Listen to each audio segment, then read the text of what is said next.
ဥရောပဖလားပြင် Unai Emery ညီကိုရလုံးဝမင်္ဂလာပါ The British Derby ကနေပြန်လည်ကြိုဆိုလိုက်ပါတယ်ဒီနေ့မှာတော့ Aston Villa အသင်းနဲ့တူသမိုင်းအသစ်တစ်ခုထပ်မံရေးထိုးနိုင်ခဲ့တဲ့နီးပြ Unai Emery ရဲ့ဘဝဖြတ်သန်းမှုနဲ့အောင်မြင်မှုကြီးတင်ကြောင်းကိုကျွန်တော်တို့လေ့လာကြည့်လိုက်ရအောင်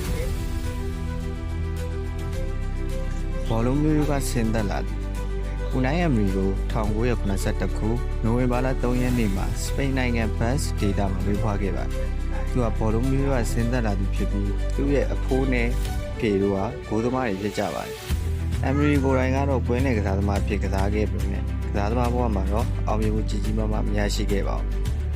။ဒဏ်ရာတွေကြောင့်ပဲအသက်32နှစ်မှာကစားသမားဘဝကနေနားယူပြီးတဲ့နောက်သူကစားနေတဲ့လော်ကာဒီကိုတီဖာအသင်းမှာပဲနီးပြအဖြစ်ချက်ချင်းစတင်လုပ်ကိုင်ခဲ့ပါတယ်။ပထမဆုံးရာသီမှာတဲ့အသင်းကိုဒုတိယတန်းကိုပို့ဆောင်ပေးနိုင်ခဲ့လို့သူ့ရဲ့နီးပြလန်ခီယာစတင်ပြီးတော့တောက်ပွားလာခဲ့ပါတယ်။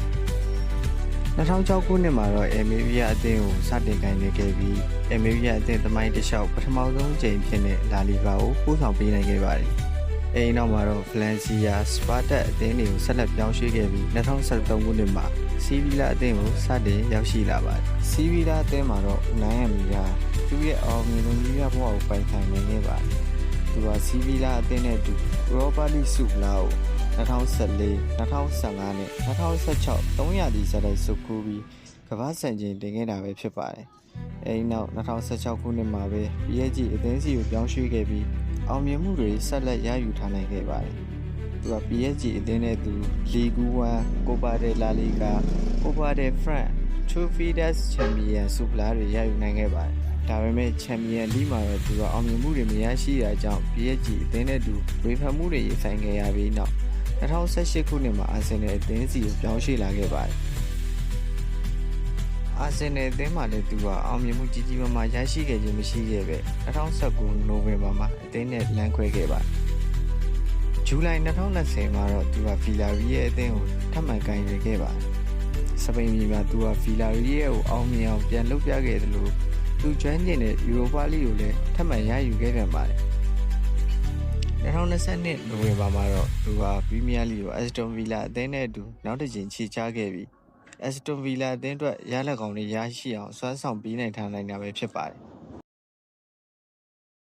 နှစ်ပေါင်း100ကျော်အတွင်း Aston Villa အသင်းသမိုင်းတစ်လျှောက်10ပွဲသက်တိုက်အနိုင်ရရှိအောင်စွမ်းဆောင်ပြနိုင်ခဲ့တဲ့ပထမဆုံးနီးပြဖြစ်လာခဲ့တာပဲဖြစ်ပါတယ်။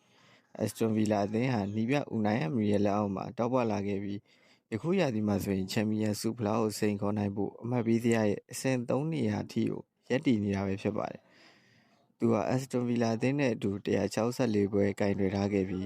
62ပွဲနိုင်29ပွဲသေ43ပွဲအရှုံးသူတဲ့ရလဒ်ကိုပိုင်ဆိုင်ထားပါတယ်။ဒီပြောက် Unai Emery တယောက် Aston Villa အသင်းနဲ့အတူဘယ်လောက်ထိလုပ်ပြသွားနိုင်မလဲဆိုတာကိုကျွန်တော်တို့အတူတူဆက်လက်စောင့်ကြည့်လိုက်ကြရအောင်။